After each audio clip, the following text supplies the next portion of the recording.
প্রতিদিন 5টা করে ওয়ার্ড শিখি। ইগনোবল মানে অসম্মানজনক বা হীন। ইলিউসরি অর্থ অলীক বা মিথ্যা। ইম্ম্যাকিউলেট খুঁতহীন বা নিষ্কলঙ্ক। ইমপ্যারিসেবল অবিনশ্বর বা চিরস্থায়ী। ইমপার্টিনেন্ট ধৃষ্ট, উদ্ধত কিংবা অপ্রাসঙ্গিক। আবার বলুন, ইগনোবল মানে হচ্ছে অসম্মানজনক বা হীন। ইলিউসরি অলীক বা মিথ্যা।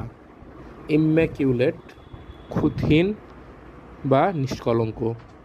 ইমপ্যারিসেবল অবিনশ্বর কিংবা চিরস্থায়ী। ইমপার্টিনেন্ট ধৃষ্ট, উদ্ধত কিংবা অপ্রাসঙ্গিক। ইগনোবল, ইলিউসরি, ইম্ম্যাকিউলেট, ইমপ্যারিসেবল, ইমপার্টিনেন্ট।